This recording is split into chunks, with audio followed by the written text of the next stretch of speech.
flashlight suddenly fell under the bed. I quickly turned it to the other side. Fortunately, when the kidnapper picked it up, he didn't notice me, but one of his partners seemed to sense something and turned the light on.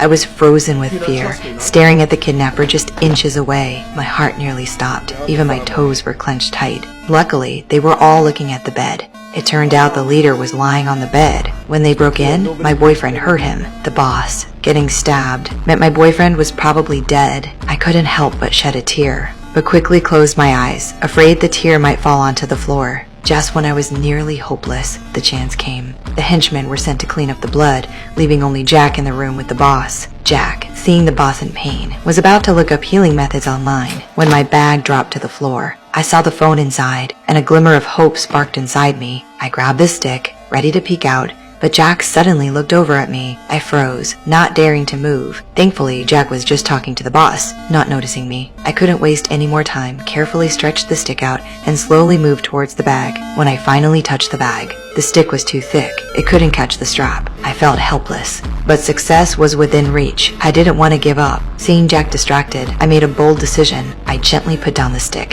held my breath, and crawled out. Right under the noses of the two kidnappers, I successfully grabbed the bag. I quickly took out my phone to call the police, but halfway through the text, the phone died from lack of battery. I was completely hopeless. What made it worse was, I heard Jack's voice, saying the healing method he found was to lift the boss and the bed together. It seemed I was about to be exposed, so I closed my eyes and prepared to accept my fate. 3. Oh, wait. Put it down.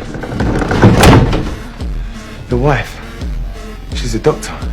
Then I realized someone was still alive in my boyfriend's house. Soon, a woman was brought in. She seemed to know about my secret meetings with my boyfriend and accidentally dropped her watch on the floor. When she crouched down to pick it up, she saw me under the bed. But now, I was the only one who could save her family. She pretended to stay calm, stood up, and began stitching up the boss's wound. But the henchmen were watching too closely, and neither of us found a way to escape. In the end, I had to stay hidden under the bed while she was taken to another room. She and my boyfriend were both tied to the bed, while my boyfriend's father wore a suit, and the kidnappers even helped him put on a tie. It turned out they planned to use his position as a bank manager to rob the largest bank in town. After the father was taken away, most of the kidnappers left to execute the plan. Only the boss remained in the room. I waited for the bed to stay still, thinking the boss had fallen asleep, ready to take a peek.